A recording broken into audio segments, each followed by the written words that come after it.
I'm Dr. Elena Philippou. I'm a registered dietitian, and I'm passionate in helping people have a healthy relationship with food, be it to prevent disease, manage a health problem, or generally feel at their best. Remember, of course, we're not only what we eat, but we're also what we eat. Compulsive overeating is truly a very sensitive topic.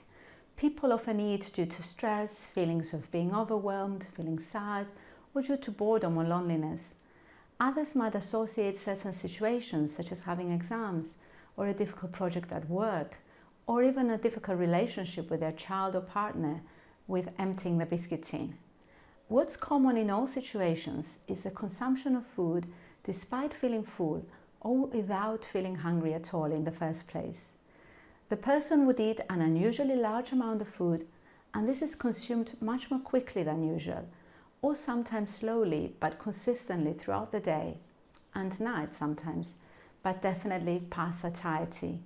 Many times people try to hide their shame or embarrassment by eating alone. They end up feeling disgusted in themselves, disappointed or guilty, which may actually lead to a decision of restricting their food to the minimum for a certain period of time. This then leads to a vicious cycle where there's restriction and then overeating again. So let me now give you 5 tips on how to stop this cycle. Tip number 1, record and observe yourself. Keep a food and feelings diary where you record what you eat, when you ate it, with whom and how you felt. This will help you understand when you're most vulnerable.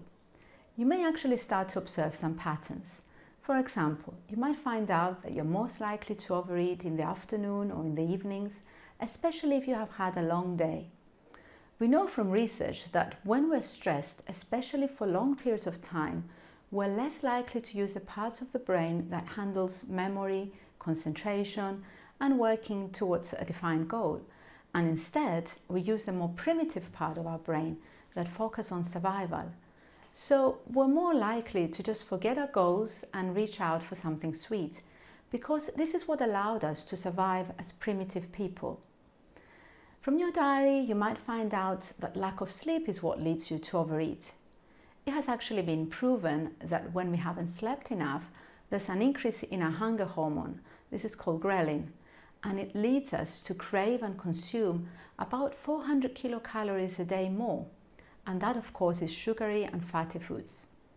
Lack of sleep also makes all our problems seem more difficult to handle and our moods to get really low.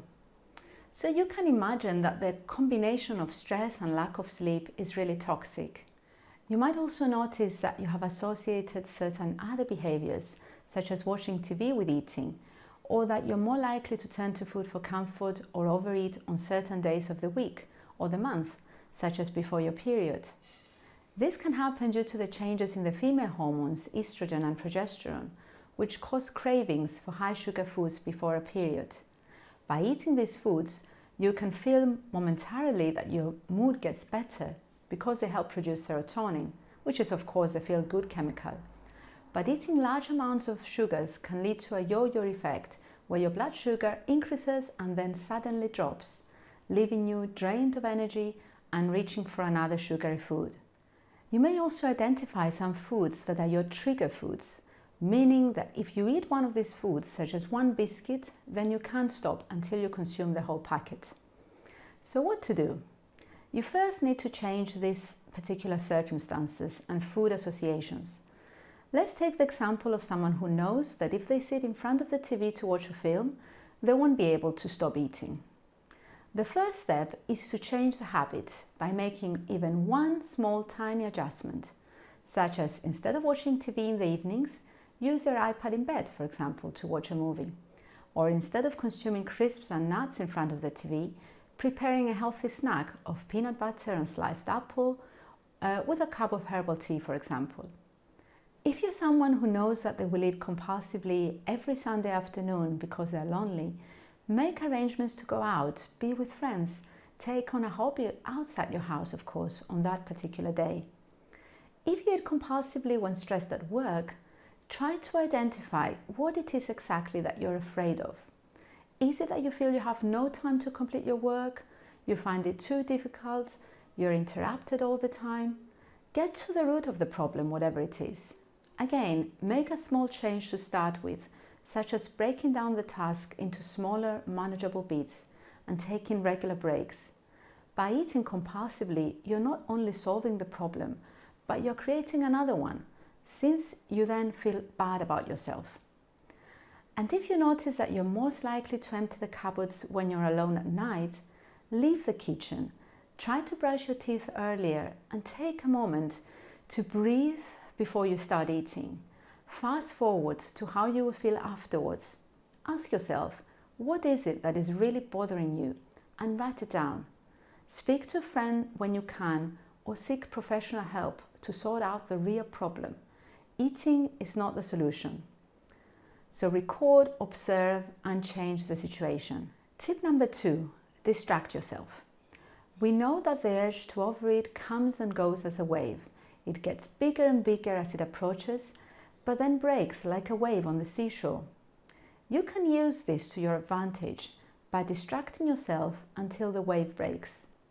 What you can do is take some time when you're relaxed to prepare a list of alternative things you could do instead of eating. This list is highly individualized, but it could include taking a walk around the block, listening to music, dancing, exercising, doing yoga, taking a long bath or a cold shower, knitting, playing a musical instrument, reading a book, speaking to a friend on the phone. Keep your list somewhat safe and easy to find.